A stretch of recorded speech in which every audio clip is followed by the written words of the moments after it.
Yes.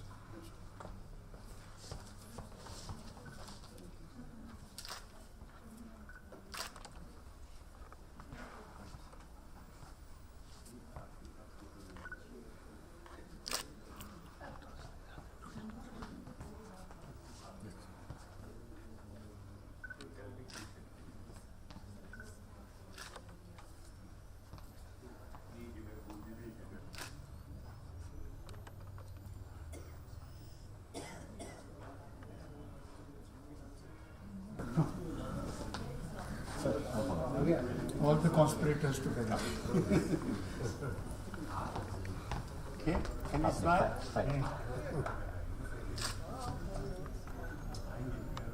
Good evening, everyone. A warm welcome to all our chief guest, Admiral Harinder Singh, to our distinguished panelist, Ambassador K.P. Fabian, Ambassador R.P. Singh, Mr. S.M. Mathur, Dr. Jan Prasar, Your Excellency, Mr. Syed Muazzam Ali, the High Commissioner of Bangladesh, Mr. Suhas Borkar, all other dignitaries, officers of the Merchant Navy, my Dufferin batchmates, and other guests.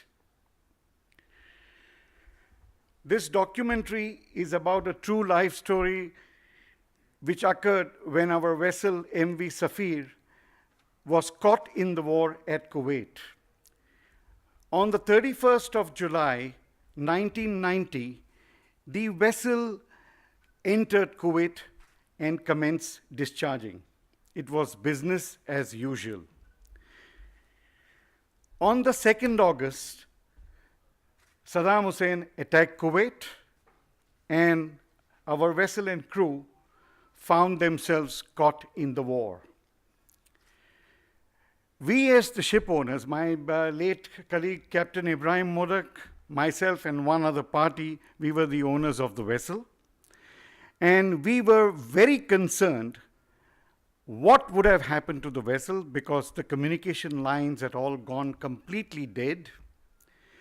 We just did not know what was happening, and we were trying to make a communication to the harbor master in Kuwait. Unfortunately, we were unable to communicate with anyone, and we found ourselves in a very helpless situation. What we did was we contacted the Iraqi attaché, who gave us a very short meeting. He told us he'll try and help us out. Then with the help of the Indian government, the shipping ministry, the MEA, various other authorities, we were able to secure the release of the vessel. Our biggest concern was the safety of the crew. And finally, with great resourcefulness, the master and the crew managed to sail out with 722 Indian nationals and brought them safely to Dubai, and they were all reunited with their families. This documentary will let you know how things unfolded, and I think we'll commence the screening now. Thank you very much.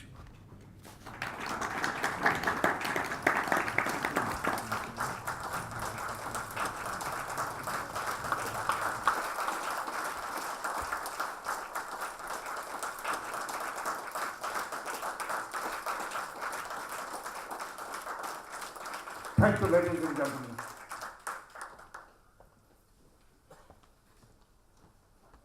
Ambassador Fabian, Captain Kekobad, Mr. Modak, Ambassador R.P. Singh, Mr. Borkar, Mr. Jan Prasar, Mr. Mathur, the High Commissioner for Bangladesh in India, ladies and gentlemen. It gives me great pleasure to be here with you all on this occasion of the release of the documentary about the Safir incident. In the course of my career, spanning some 40 years in the Navy, we often provided support to the merchant marine in various forms. These included help to distressed vessels, keeping harbors open, manning some ships when the tugs and crew were on strike and escorting merchant ships safely through troubled waters, such as we are doing now around the Horn of Africa. In 1986, my ship was also tasked to Aden for the possible evacuation of Indians, but it was subsequently called off. Naval ships have evacuated Indian diaspora, but this saga of the Safir was truly an extraordinary event, and I am not aware of another similar incident. Thank you, sir. Merchant marine plays an important role in keeping the economy of the country going.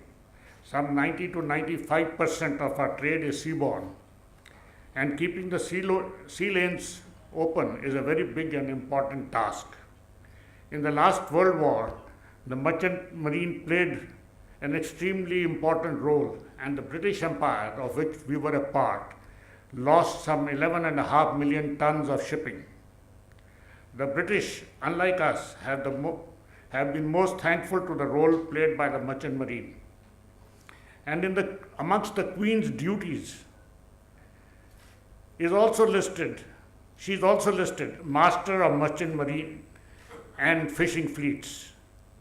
Members of the UK Merchant Navy have been awarded the top awards, including for gallantry, in the face of the enemy, including the Victoria Cross, George Medal, etc., during the Second World War for their brave conduct, and this has continued even post-war. To bring about official recognition of the sacrifices made by the merchant seafarers in the two world wars, and the British Merchant Navy has an official day of remembrance, the 3rd of September. Unfortunately, in changed times, when our wars have been short and essentially fought on land borders, we have been quite sanguine on the role of merchant marine. April 5 is celebrated as India's Maritime Day, but we haven't done much to recognize their actual contribution. But we all have full confidence in the unfailing determination of merchant marine to play their vital part in the defense of India. To each one, I would say that your task is no less essential to the country at war than that of the armed forces. I have known of many examples of people from the civilian and diverse backgrounds rising to the occasion and supporting the armed forces in their endeavors without expectations of any rewards, remuneration, or recognition. And this particular event also falls in this category of service to the country. Thank you, sir. It is obvious that this feat of daring by Safir has not received its due exposure and recognition in the media. Airlift is a commercial product, and the producers have obviously taken cinematic license to show what they think will get them eyeballs, and of course it exaggerates the achievements of some and belittles others. On the other hand, seafarers Safir's was a miraculous feat under the obtaining circumstances when nothing was normal and difficulties and risks were abounding. I'm sure this documentary will clear much of the air, as it has done for me this evening, and hopefully for you also, about the Safir saga, which also highlighted the example of perfect coordination between the embassy, the ships, and the MEA. We saw the display of ingenuity in making the arrangements for the stay and transportation without incident, and of course of the generosity, because it was done without cost and any but humanitarian considerations. The nation is proud of your achievements and the contribution you made for our countrymen, and this documentary will bear witness forever. I may also add that those who ran the operation, and some of them are here today, deserve a more formal recognition of their feat, just as some other countries do. Please join me in giving them a nice hand.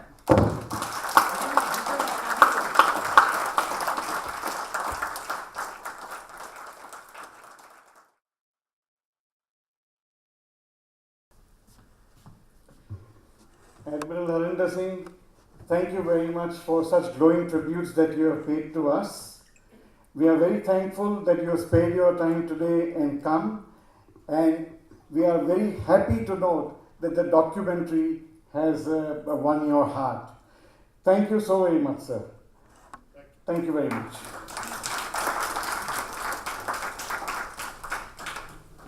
So it's a saga which has been retold today, and I think it's a brilliant film.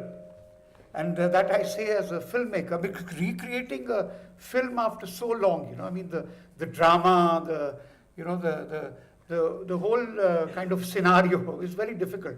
And you were lucky that you got that footage from the BBC. I think that gave a kind of authenticity and a credibility to the whole thing. So we have a very distinguished panel today. So first of all, let me thank the chief guest, Vice Admiral Harinder Singh, for those remarks, and that's very true that somehow this kind of saga has got unrecognized. In fact, there's a connection with IIC of this film, that on the 12th of March of 2016, we had a program here on that airlift. In fact, with the push of Ambassador Fabian, we had that program. And that was, we called that program the Kuwait Evacuation of 1990 and the Contemporary Narrative. And that airlift film had just then come out. And it had, distorted the whole scene totally, It was, cinematic license, I think, should also have its limits, you see. It should be reflective of history. But here, just to get the seats and the tickets and the revenue, they had distorted everything. I mean, the MEA was shown in poor light, and I don't know why the Ministry of External Affairs didn't take it seriously. Because, you are reflecting the role of the state. You see, governments may come and go, but the role of the state in rescuing its own citizens cannot be treated in this kind of shoddy manner.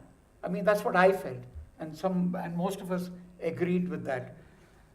And then, so it's hats off to Viraf Rusi Kekobad and Hanif Modak for this, and your dad for going through this whole exercise. So now, just to introduce the distinguished panel, is Ambassador Fabian, whom you have seen on the saga, who played a very important role, and Ambassador R.P. Singh, who was there at that time as the first secretary in Kuwait, and then the second secretary in Kuwait, S.M. Mathur, and then, of course, John Cherian, who will look at the whole saga in a little objective way from the front line. So I think we should go ahead without further ado, and I would request Ambassador Fabian to open the discussion. Moderator Suhas, my colleagues from the MEA, John Cherian, my good friend, if I may say so, and the High Commissioner from Bangladesh, and Captain Kekobad and Mrs. Kekobad, and also the co-owner, Mr. Modak, ladies and gentlemen. I was thinking, it was Blaise Pascal, the French philosopher, who said, Cleopatra's nose, had it been shorter, the whole face of the earth would have been different. Now, I was thinking, in case Captain Kekobad had not joined the Merchant Navy and had got into the Bollywood, I'm sure he would have made great films. Because between the two of them, they are producers and directors. They have made this wonderful film. Congratulations. Now, what you did was an act of heroism. After all, you could have just brought the ship empty. By bringing in people, you are taking on responsibility. Quite apart from you lose the insurance if you have a passenger, if you are a merchant vessel. So, it was a combination of heroism and humanism. You know, you cared. That's why you did it. Now, I don't want to say more because I am so much there. So, let me recall one or two things. One is that, that was the time when the government, the union government in Delhi and the state governments and all the agencies, we acted with absolute trust in each other. You know, we got permission from the Security Council to send a shipload of food to Kuwait, and I got information from the Shipping Corporation of India, oh, such and such ship is going to be in Kochi tomorrow, and it has to leave within 24 hours. Well, what do? I rang up the Chief Secretary, said that the ship is there, we need the food. And so he said, what food? Well, what sort of food? So I said, listen, take into account that about 45 to 50% of the Indians in Kuwait are from Kerala, so you know what food. But also take into account what the non-Keralites would need. And you decide the quantities. I'm not going to tell you anything. He said, yes. Now, this is the beauty of it. He did not ask me for a letter in confirmation. He did not ask me who will pay for it. Of course, I sent him a message after the conversation, thanking him, saying that External Affairs Ministry will take care of the, cost thereof. But that was the trust. And when we had people in Amman at the airport, the Air India manager will tell me on the phone, 1,700, because we had to be very sort of economical with the telephonic talk, Well, I will ring up the Civil Aviation Secretary. Morning, sir, 1,700. Yes, Fabian. That's it. I didn't have to think about it. He would send the sufficient number of aircraft, So that was the trust, sort of thing, Now, one more thing.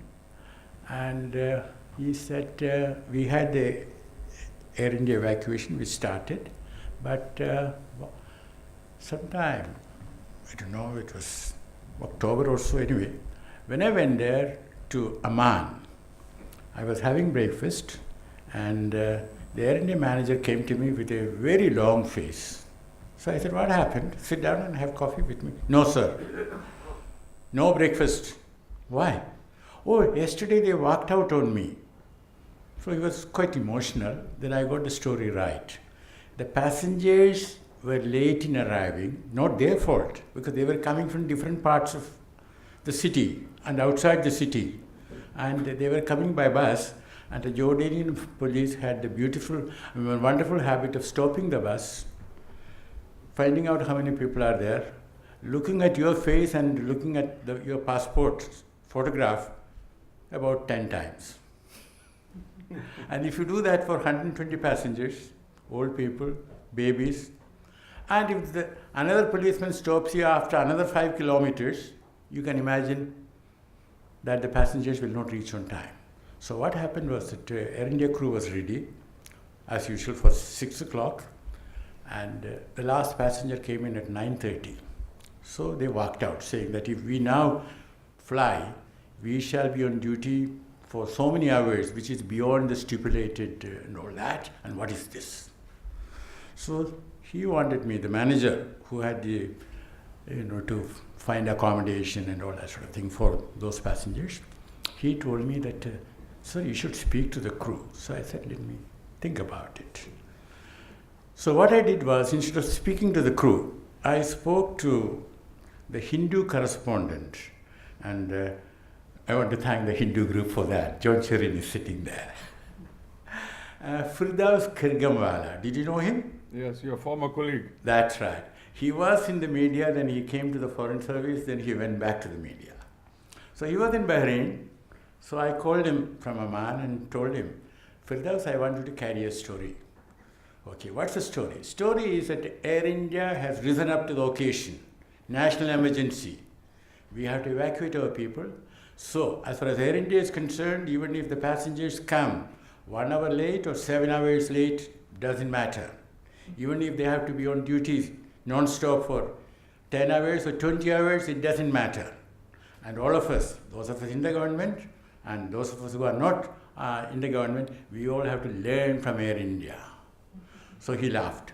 Fabian, is it true? I said, it will be true if you carry the story. Then he said, but how can I carry the story? I said, simple. You just quote verbatim a senior joint secretary in Government of India. Nobody will find fault with you if it's a flop, because you trusted a joint secretary. It's natural. Well, the next morning, the Air India manager came with a big smile. Sir, there is no problem. They have told me that there will never be any problem. So very innocently I said, what happened? Oh, they say that there was some media report praising Air India. That's it. So praise people, you get a lot. And without seeking anything in return, I praise you.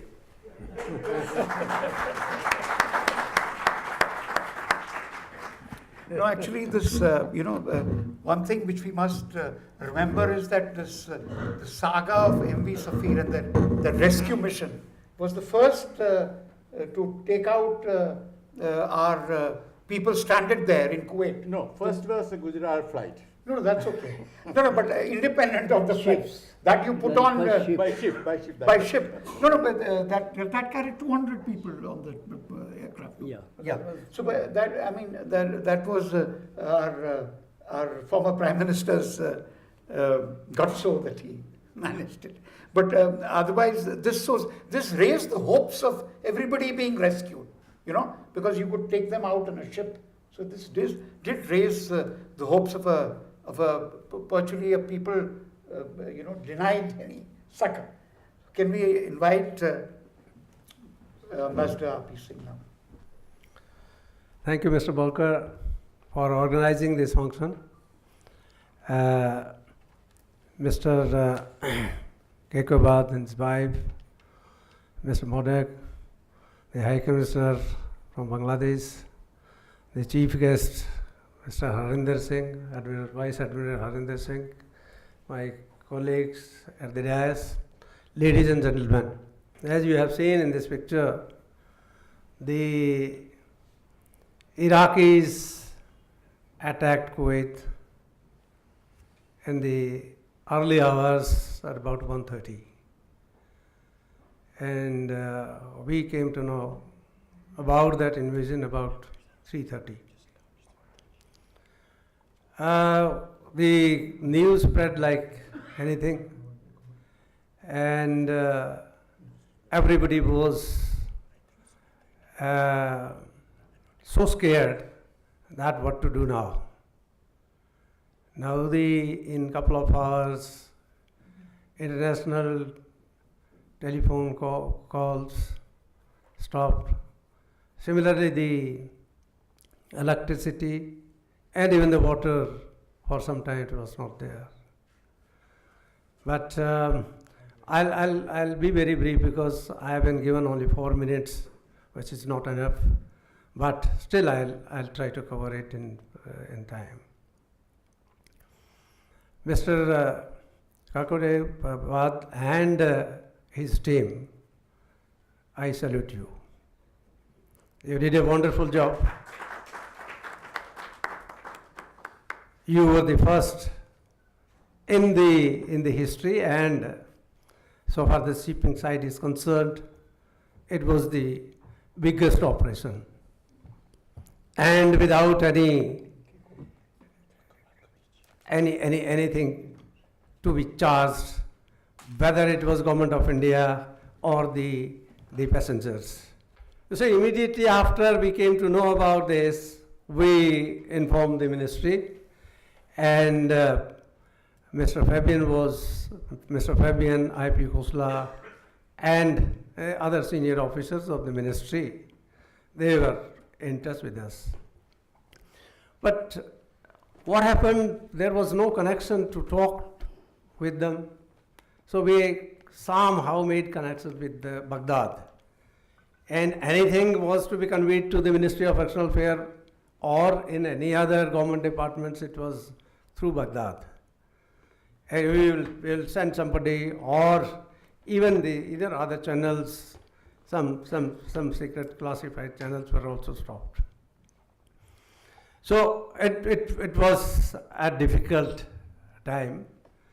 And when Saddam Hussein announced, it was on 5th or 6th of August, that Kuwait is 19th province of Iraq.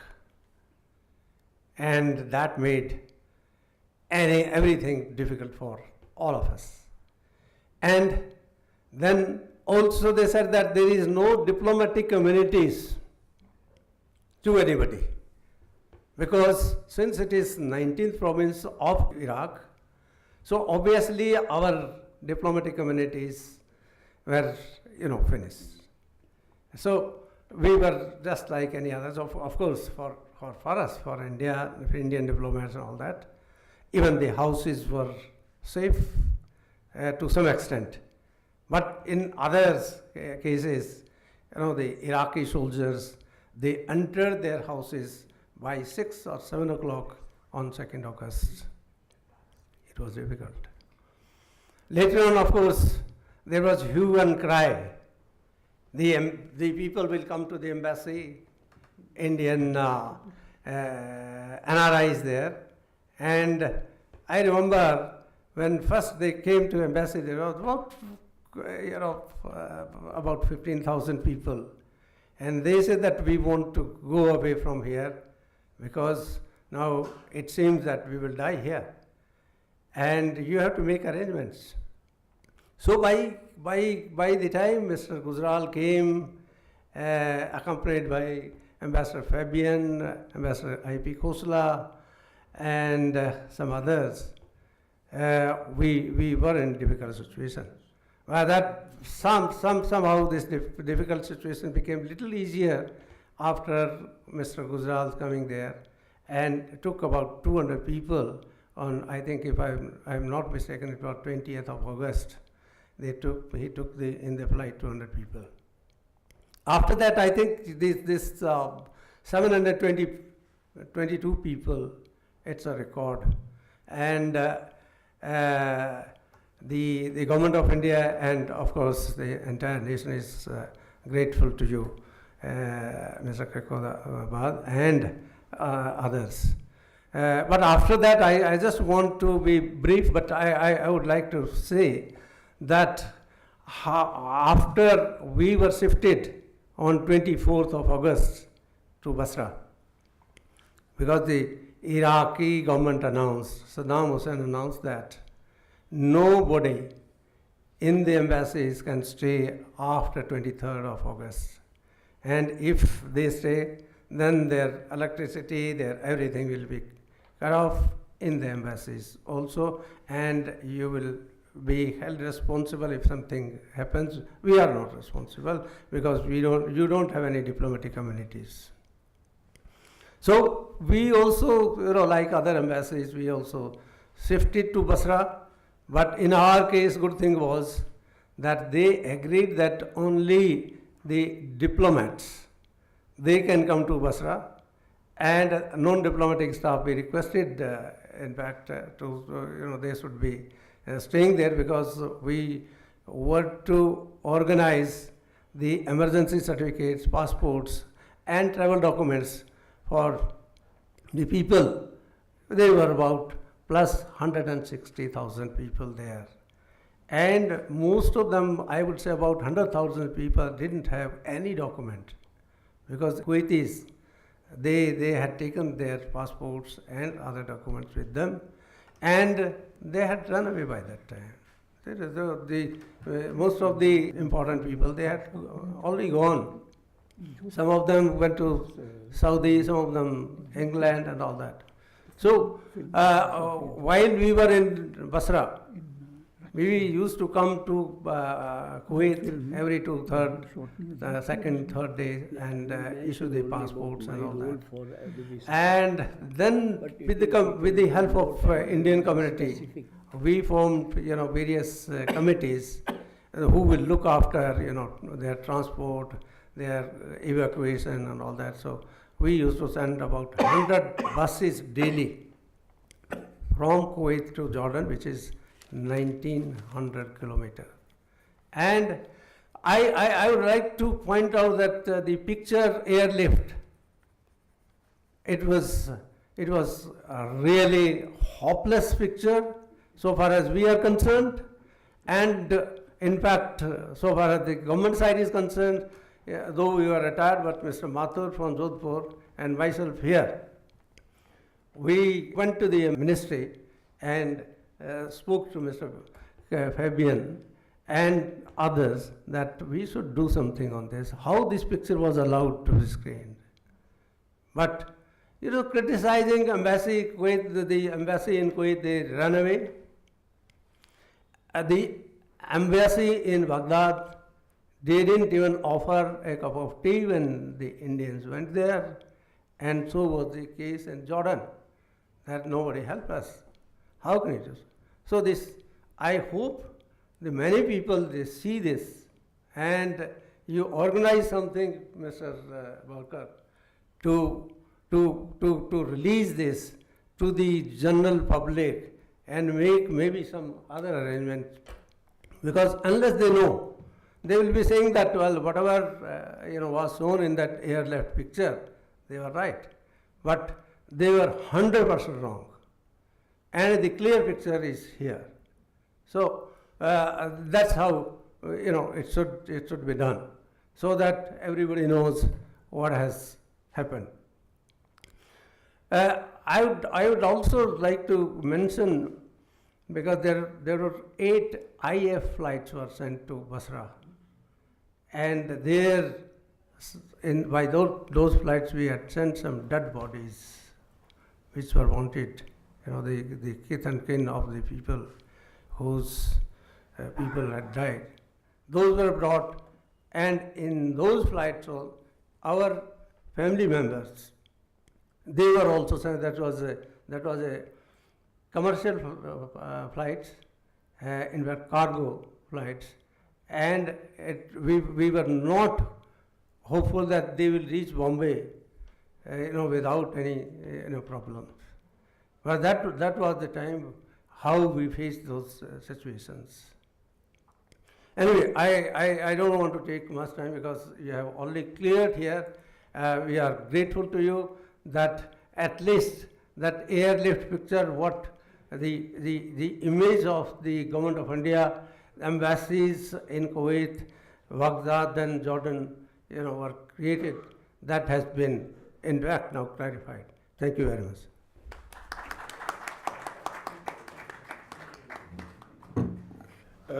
We have Mr. S.M. Mathur, who actually raised the red flag when the film airlift was being shot, because he is in Jodhpur, and that film was being shot in and around Jodhpur. They've recreated those desert scenes of Iraq and Kuwait.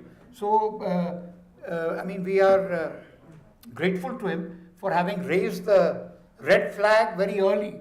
But then, as Ambassador R.P. Singh mentioned, MEA didn't move up, there could have been some kind of intervention so that the correct historical facts should have been put. It is Captain Kekobad is here and Hanif Modak here, but it's terrible the kind of shots which were reflective of the saga of MV Safir.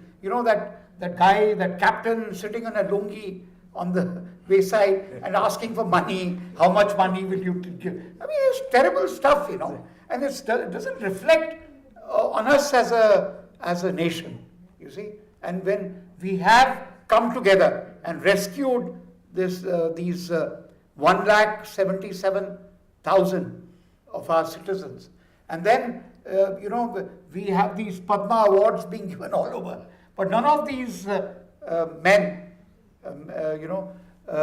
were even mentioned in those in that award list. So this is, in fact, when we had that discussion on the 12th of March 2016, this was something we saw that because most of these meetings in IIC, the message gets to the government, somehow they have their various ways of reading messages from IIC. But that message has still not got through to them, that our saviors need to be honored.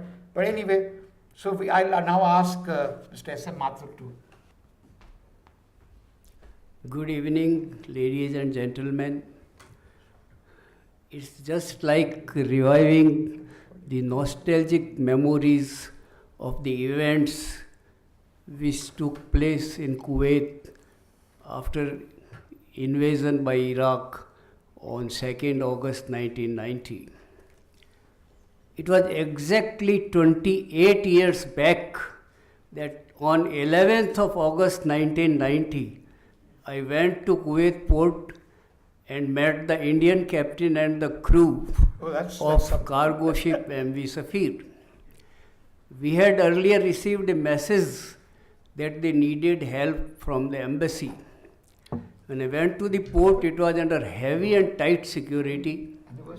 We had to get the clearances, waited there for about 10-15 minutes. Then our car was allowed to go inside. When I went on the ship, Captain Jwale narrated the horrible experiences after the Iraqi army had taken over the port. At that stage, he requested me for 3 things. The owner of the ship, and through them, the relatives of the crew should be informed that they are safe. His second request was that embassy should intervene with Iraqi authorities to expedite the unloading of cargo. They were unloading the cargo at a very slow pace. It would have taken more than a month to unload the entire cargo. His third request was that after the cargo has been unloaded, embassy should help in getting permission from the Iraq government for the ship to sail out of Kuwait. Now, MV Safir was a Panama registered ship, but Indian embassy was interested in the welfare and safety of the Indian crew. So I assured him every possible help from the embassy. Captain Jawali voluntarily offered to take as many persons as possible on that cargo ship when the ship finally sailed from Kuwait for Dubai after the cargo has been unloaded. I thanked him for the offer and I told him that it will definitely be considered. Our foreign minister, Mr. Gujral, reached Kuwait on 20th August in the evening. I received a message late in the night at my residence that I should bring the captain of the ship to the embassy next morning as Minister Gujral wanted to meet him. I went to the port again on 21st. Since Captain Jawale needed permission of the port authorities to leave the port and go with me to the embassy, I met the director of Kuwait port. He was a very senior Iraqi army officer. He was very cooperative and he immediately granted the permission. I brought Captain Jawali to the embassy. The whole area was fully crowded. There were 3,000 to 4,000 Indians waiting for Mr. Gujral to come and address them. With great difficulty, we entered the embassy. Now, all the events which happened later, like unloading of the cargo, preparation of the ship for departure, and arrangements made to facilitate the journey of 722 passengers on a cargo ship by the captain and the crew and owners of the ship, with the help and cooperation of Indian Embassy in Kuwait and Indian community in Kuwait and Ministries of External Affairs and Shipping, Indian Navy, all these have been documented very well in the documentary which we just saw. MV Safir was the first ship which evacuated people from Kuwait. And as has been mentioned, no money was charged either from the government of India or from any of the passengers. Another significant fact was that a large number of sick persons, pregnant ladies, some of them in advanced stage of pregnancy, old and infirm people, traveled by this ship because it sailed from Kuwait itself. Other 3 ships operated by the Shipping Corporation of India in October involved a journey of more than 200 kilometers from Kuwait to ports of Qasr and Khor al-Zubair near Basra. So it was a blessing for those people in distress that they boarded the ship from Kuwait itself. The ship sailed from Kuwait on 4th September and they reached safely Dubai on 6th September. The heroic and humanitarian saga of MV Safir has been very well brought out in the documentary. Our appreciation and praise for Captain Kekobad and Mr. Hanif Modak for bringing this historic event in public domain by producing this documentary. Thank you. Can I ask John now to please take the floor?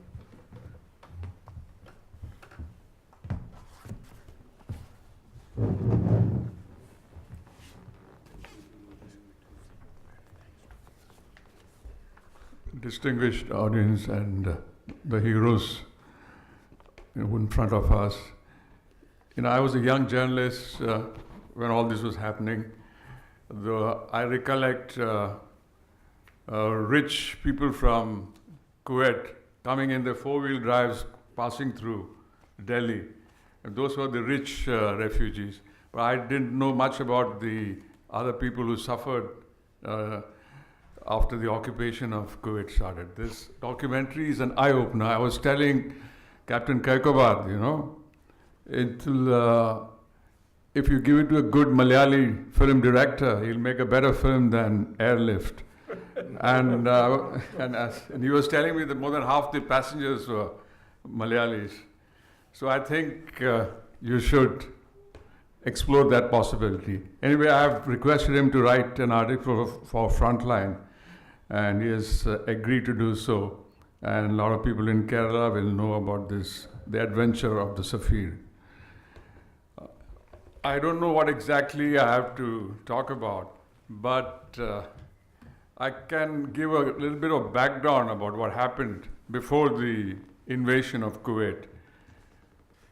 From 1980 to 1988, there was this war which Iraq fought with Iran, with more than 1 million people died, most of them Iraqis. And in this war, Iraq was encouraged by the Americans to go to war, Americans and their allies in the region, Saudi Arabia, Kuwait. In fact, Saudi Arabia and Kuwait financed Iraq in the war. And after 8 years, with the war at a stalemate, there was a ceasefire.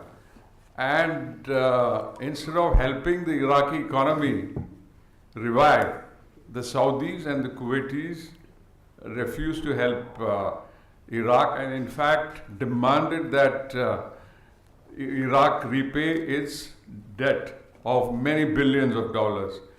And what angered Iraq especially was the fact that when the Iraqis were dying, the Kuwaitis were stealing Iraqi oil, what's called as, slide drilling. And the Kuwaitis accepted that they did that, but there was some difference of opinion about the compensation to be paid. The Iraqis wanted $10 billion. The Kuwaitis said, no, we can only pay $8 billion. So all this led to the invasion of Kuwait. And as all of you know, Iraq never recognized Kuwait as an independent country right from the very beginning. They said that the Kuwait is a creation of the British colonial powers. And then also, as the documentary shows, that, you know, Iraqis had a special place for India in their hearts. You know, the photograph of Gujral and Saddam hugging was appreciated in, you know, in many, by certain sections of the media, but the international media especially was very critical of that hug. They thought that India was surrendering to Iraq. And Iraq, as you know, was one of the important actors in the non-aligned movement. In fact, because of the war with Iran, the non-aligned summit was shifted to Delhi. It was supposed to be held in Baghdad in 1983, the NAM summit. So I'm going into a little bit of you know, background into the history to show that you know, the situation in Kuwait was a little complicated, and the Americans had a big role to play in that tragedy. Because before invading Kuwait, Saddam thought that he had got a green signal from the Americans. He met the American ambassador, April Glaspie, that's her name, and the impression he got was that the Americans were not really interested in what's happening in the region. They will not interfere. And before that, Donald Rumsfeld had gone and met Saddam, and as you remember, in those days, America was the biggest arms supplier to Iraq. So, but when after the Iran-Iraq war ended in a stalemate, Iraq was left totally isolated, its economy in tatters, and this is one reason why the invasion of Kuwait took place. But as the documentary shows, that in some ways the Iraqis did help us, and they had facilitated the movement of the ship, allowed the ship to leave the port. And foreign nationals working in Kuwait, they were also sort of,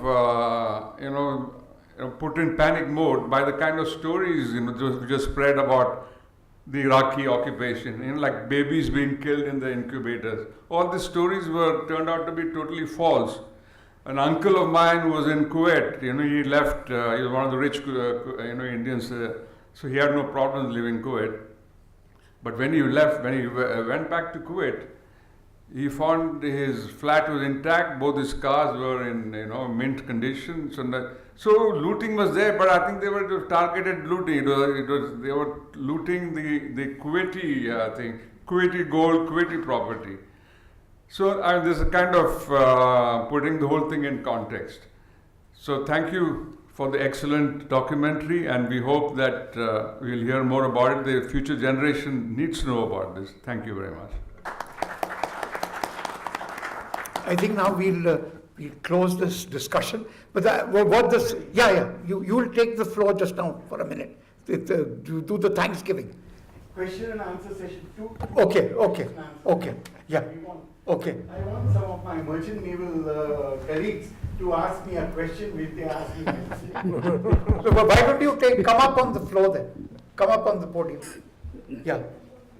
Yeah, go ahead. Can we have Suhasji, it's my very humble request that the movie MV Safir be shown to External Minister MEA Sushma Swarajji and INB Minister Rajyavardhan Rathore, along with the movie Airlift, so that they can draw the comparison and the fatalities that the movie Airlift has done to the integrity of our nation, and the movie MV Safir be thereafter, as per their discretion, be nominated for a national award in the near future.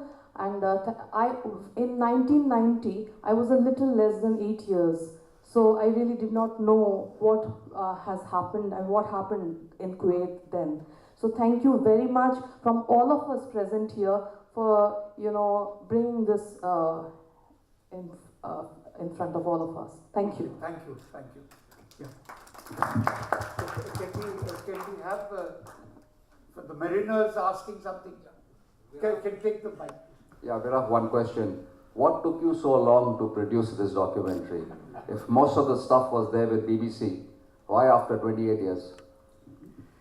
See, when this incident happened in 1990, and we did the rescue, we thought about it, and slowly the incident faded in our minds. It was close to our hearts, but it faded in our minds. But in 2016, a movie called Airlift came, and Airlift totally distorted the facts. The facts were so badly distorted that the Indian government, as you heard from all these gentlemen, they were hurt.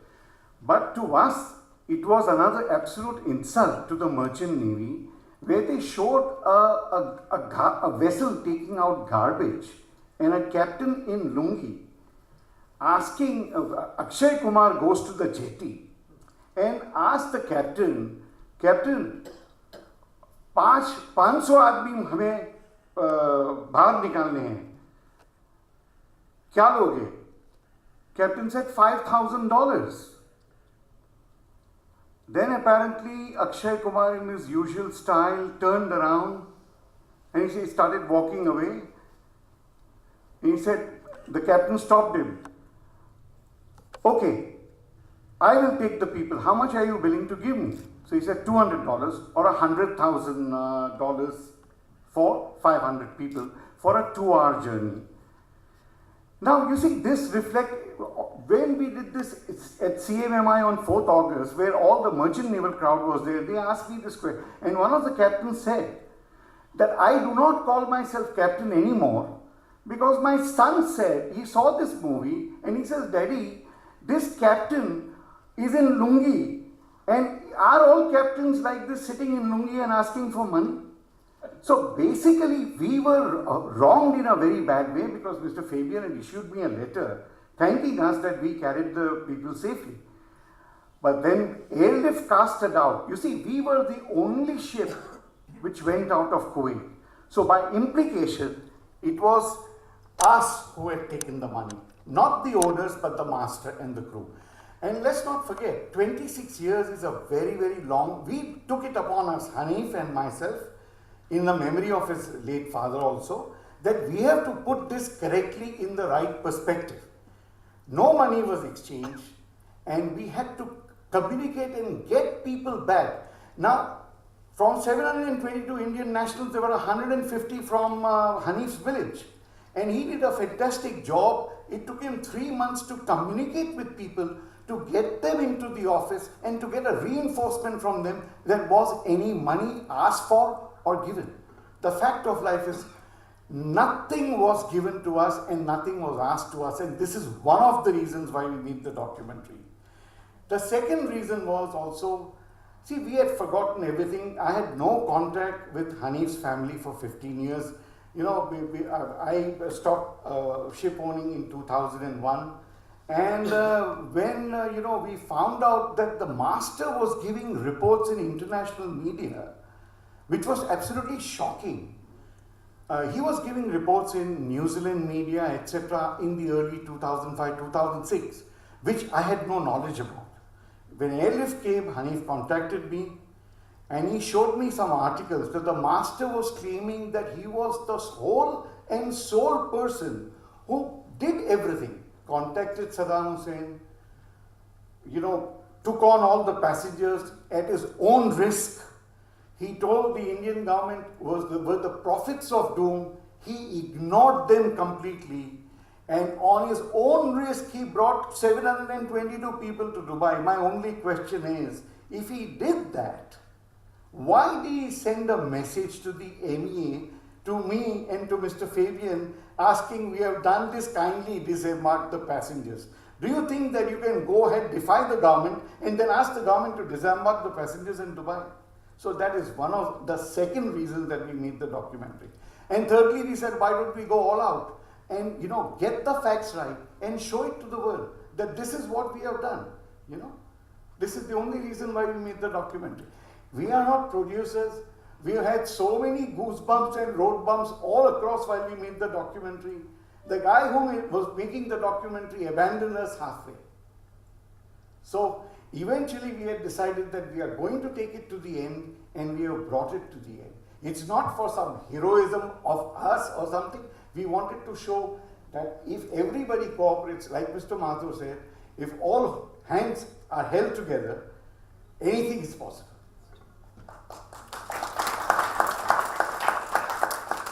So, any other, if there is any other question, please ask me, or I would like, okay. I can understand the difficulties you must have had with no communication with the ship. Did you think of Dufresne's 10 Commandments at that time, that you're going to achieve it? Believe me, we were in such turmoil. I did not think of anything. My only problem was, you see, being seafarers ourselves, what we wanted to do was we were worried about the crew. Because the ship was insured for a princely sum, you know. We could have just, if I was not a master mariner, and if I was just a hardcore businessman, I wouldn't have bothered. But just because we were at sea, and so many people on board that ship had sailed with us, I had to do what we had to do. I mean, the difficulties you had in communication with the government, with the Iraqi government, with everybody, I can understand what it must have been at that time. 34 days of real hell, you know, but we made our way slowly, and we would really want to thank Mr. Fabian, Mr. Mathur, Ambassador R.P. Singh, because these were the people who were in it completely. With, you know, Ambassador R.P. Singh and Mr. Mathur were on ground zero. And, you know, to get a message that people are safe, that was our biggest happiness, you know. Now my colleague Hanif hardly speaks. I just want him to come and say a few words also, and then I will, you know, I will give a vote of thanks. But Captain Modak is not here with us. He did a phenomenal job in Dubai. He did everything with the Dubai authorities. And, you know, the operation at Dubai, the consular officers and every person cooperated so well. When the refugees left the ship, it was a big relief for all of us. After that, all hell broke loose, and our ship was pursued for non-delivery of cargo in war. And every time we would go to certain ports, we would have an arrest. You are very familiar that in those days they would attach or detach the vessel on a Friday evening. You cannot do anything till Tuesday. And we were not people with deep pockets. One ship earning freight and demurrage, and it goes into the other. With our main ship in this problem, it was the beginning of the end for us. So, after all the efforts, what was your feeling when you saw your ship Safir at Dubai? What was your first feeling? Our feeling was great. We were elated.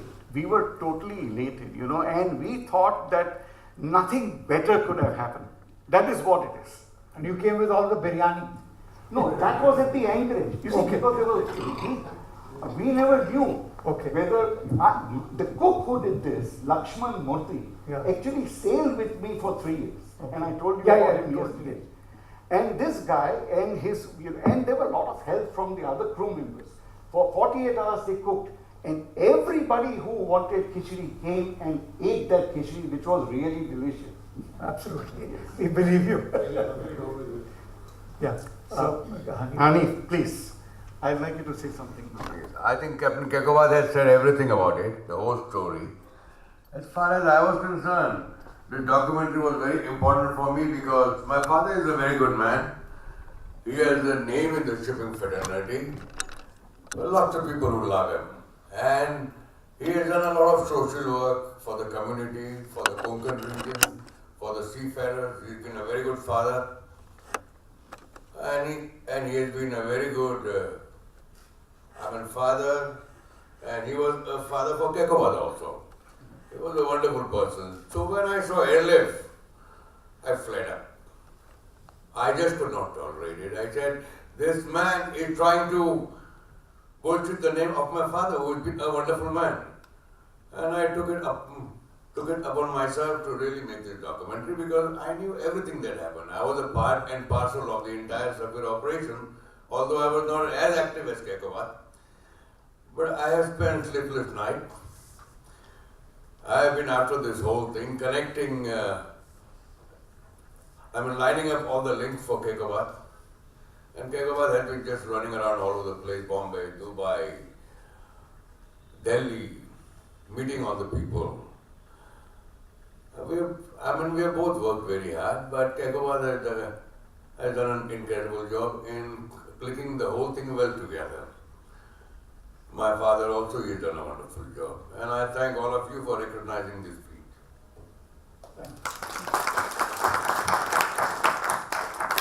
I will also just say something that, we had some very good associates in Bombay. The Parekh group, they played a very big role. And we had another person called Dr. Muhammad Ali Patankar, who gave us the initial breakthrough with getting an appointment with the Iraqi attaché, And so these people played deep roles. They played what we call the role from the back, but without them, we would not have been able to get to the Iraqis or get to the government, or for us, it would have taken a longer time, So late Chotobhai Parekh, Suresh Parekh, Naresh Parekh did a fantastic job. They did a lot of work for us.